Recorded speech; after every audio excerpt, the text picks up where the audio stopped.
Yo, what's the word, boys? Welcome back. UFC 312 Du Plessis versus Strickland 2 went down last night, and I want to talk about the co-main and main event. I'm going to start grinding on this account. I promise I'm going to start grinding fun ranking videos, tier list videos, a bunch of fun videos. So click the subscribe button. I want to get to 10K during the summertime. Let's jump right into it. The co-main event, the women's strawweight title fight. Zhang Weili versus Tatiana Surarez. This was an awesome fight. This was a really fun fight. I personally picked Tatiana Surarez to win this. I thought her wrestling would be a little bit more dominant, the wrestling and the grappling. I thought maybe she could find a submission in the later rounds. I didn't expect her striking to look as poor as it did, but especially the gas tank. What was Tatiana Suarez doing gassing out in the second round? In the second round, you cannot be coming into a world championship fight against one of the best women's fighters of all time, and you're gassing out in the second round. First round, she looked great, controlling Zhang Weili, getting her on the ground, didn't allow Zhang Weili to get back up. Great first round for Tatiana Suarez. I'm watching the fight. I'm like, all right, this is what I expected. I could see this happening through 5 rounds. Tatiana Suarez looked great. Holy shit. Holy shit, my phone just took a tumble. That scared the crap out of me. Tatiana Suarez looked great. Controlled the first round. I expected it to continue in the second, third, and fourth, and fifth, of course. But it just didn't happen. Zhang Weili looked fantastic. Tatiana Suarez gassing out in the second round. And at that point, the fight's over. 2, 3, 4, 5. Zhang Weili dominated. Tatiana Suarez simply could not get the fight to the ground. She was too gassed. And against Zhang Weili, who has pretty solid defensive grappling and wrestling, and who has an offensive wrestling game of her own, she looked great. She was defending the takedowns. She was landing crisp, clean strikes. I mean, her striking is so nice. The 1-2 down the pipe, the leg kicks, everything. She looked phenomenal. And the reason Tatiana Suarez lost this fight is literally the cardio. She looked great in the first, and then she looked exhausted after that. And at that point, she can't mix in the grappling. She can't mix in the wrestling, which is the bread and butter. Tatiana Suarez simply couldn't do much. And then Zhang Weili just throwing her off, implementing her own offensive wrestling game, rocking Tatiana Suarez on multiple occasions. There was multiple occasions where I thought, okay, this fight might be stopped pretty soon.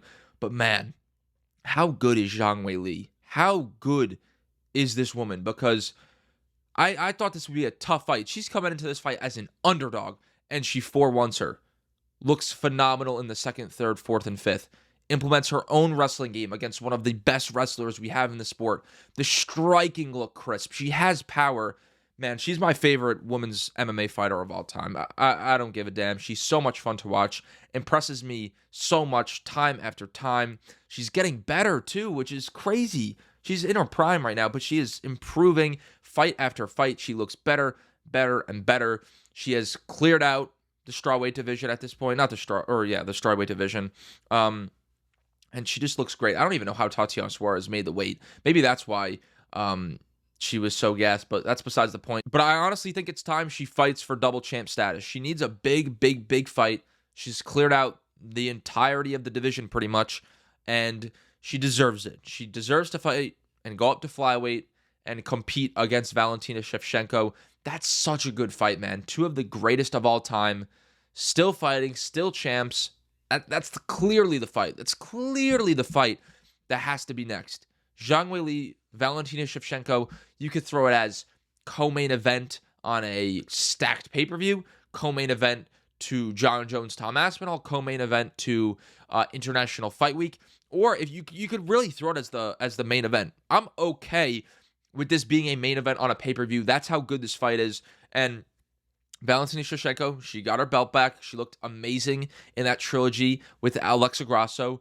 But realistically, Zhang Weili is winning that fight. Zhang Weili is winning that fight. Valentina Shevchenko, I believe is 36 years old, maybe 35.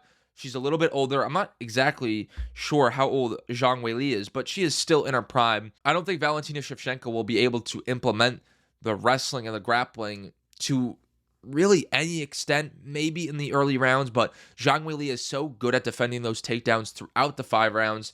Maybe Valentina Shevchenko can give Zhang some problems on the feet with the weird kicks and the elbows and all that, but Zhang Weili has improved her striking defense so much where I think she goes up to flyweight, and I think she does beat Valentina Shevchenko and becomes a double champion, and it's deserved, man. She is one of the greatest women's MMA fighters of all time, and say she claims that two-weight status, she's probably the second greatest women's MMA fighter of all time behind, obviously, Amanda Nunes, but man, that was a great fight. Zhang Weili, and still, I don't know why I doubted her. I wouldn't say I doubted her, but I guess I trusted Tatiana Surarez a little bit too much in this fight. But Zhang Weili proves once again she is the best women's MMA fighter right now. Dominated her hardest challenger 4-1. So impressive. The grappling and the wrestling looked good on the offensive and defensive side. Her striking looked phenomenal. The 1-2s, the kicks, everything. She looks so amazing in this fight, and she needs to be fighting for double champ status very, very soon. Next up, the main event, Dricus Du Plessis versus Sean Strickland, the rematch. I picked Dricus Du Plessis to win this fight by finish, but and if you're not following me on TikTok, go to my TikTok. I'll throw it on screen right now, or it's just my same name. I'm not going to throw it on screen. I'm not doing all that. It's the same name as on here. I have 35K on there. Go to my TikTok, follow me, Johnny Ox MMA. You'll see me. But I predicted to Dricus Du Plessis to win this fight by finish. I predicted him to implement a very leg kick, body kick oriented style. That's exactly what he did. And he went in there and dominated Sean Strickland for 5 straight rounds.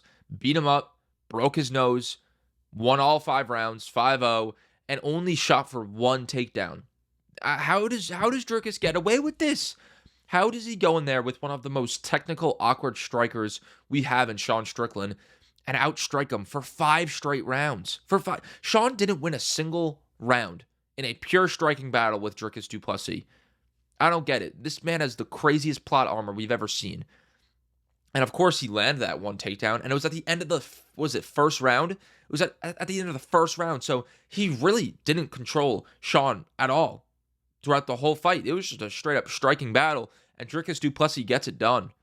Awesome fight, or it was a decent fight. Sean Strickland, really not a great performance. Really not a great performance. I said it on my TikTok. I think I said, I don't know if I made a video on it, but Sean Strickland has looked worse and worse and worse and worse since that Israel Adesanya fight, because it was the Izzy fight, it was the first Dricus fight, it was the Paulo Costa fight, and now this.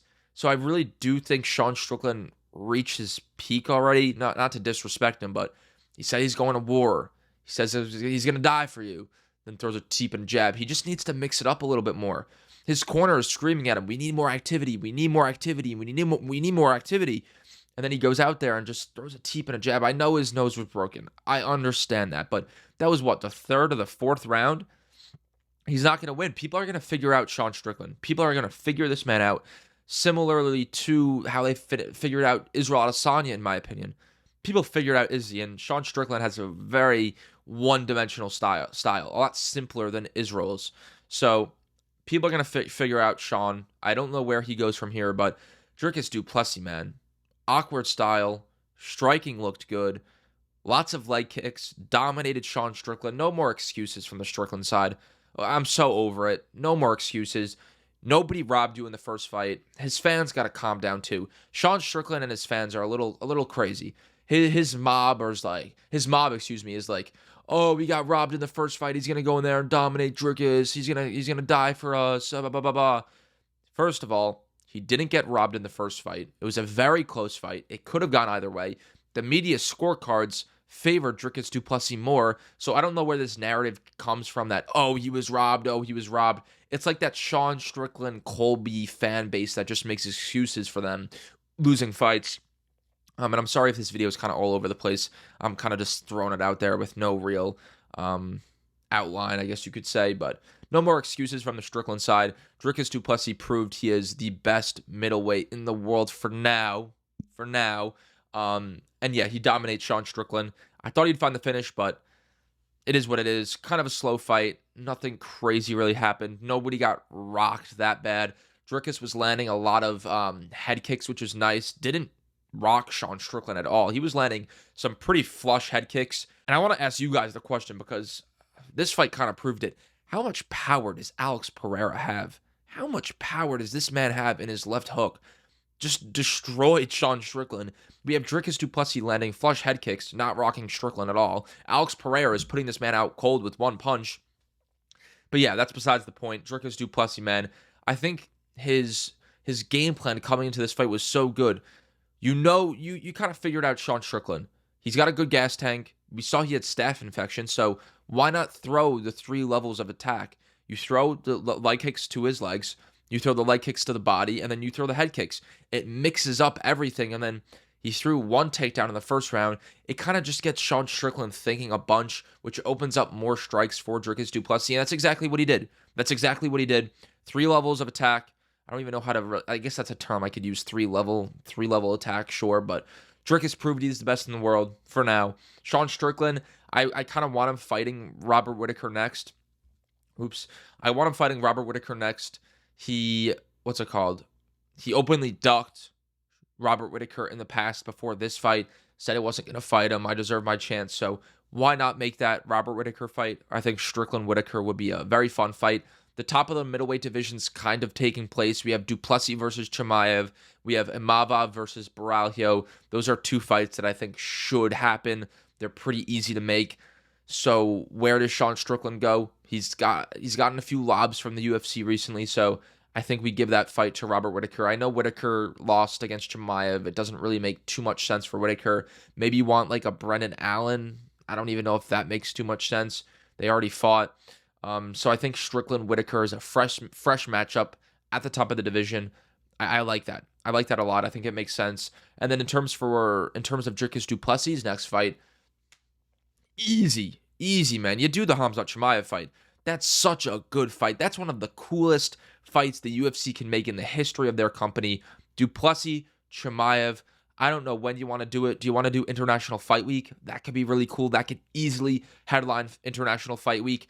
Maybe they want John Jones on that card, the Jones-Aspinall fight. It's really up in the air, but Du Plessis-Chimaev is the fight that happens next. It's such a cool fight. The stylistic clashes, oh my God, it's awesome. But if I had to make a prediction for that fight, it is going to be Khamzat Chimaev by round 1 submission. And it's not a knock on Dricus. I think if he beats Chimaev, you could really argue him being the greatest middleweight of all time. I value resume the most when creating all-time lists, and Dricus will have a ridiculous resume, beating some of the best middleweights we've ever seen. I know Anderson Silva is the middleweight GOAT, but Anderson Silva is not beating the Sean Stricklands. He's not beating the Israel Adesanyas. He's not beating the Robert Whittakers. He's not beating the Khamzat Chimaevs. So if Dricus can go out there and finish Khamzat Chimaev, because I think if he wins that fight, it is by finish. So that could be huge for his legacy. That's definitely the biggest fight and most challenging fight for Dricus right now. But Khamzat's too good, man. I think he submits and finishes every middleweight on the roster in round 1 or 2. And it's not a knock on all those other guys. It's Chimaev's offensive grappling is probably the best we've ever seen in UFC history. The ability to get the fight to the ground in the first 10 seconds, the ability to find a submission is just unlike anything we've really seen. It's him and Khabib Nurmagomedov at that top tier. He's just too good. He's too dominant on the ground. I know Dricus is definitely a tough stylistic matchup for Chimaev, but I trust that man's grappling too much. It's too good. I think he wins that fight. But overall, it was a decent card. 312 was all right. The main event was all right. The co-main event was fun to watch. Let me know what you guys think in the comment section down below. Drop your thoughts on the 2 big fights, the co-main and main event. Drop your thoughts on who these fighters should fight next. I think Shevchenko, for sure, for Weili. Tatiana Surarez, Verena Jandiroba, maybe that makes sense. And then Dricus, Chimaev, and then Whittaker, Strickland will be a fun fight. Let me know what you guys think in the comment section down below. Don't forget to like, subscribe, do all that. Peace out.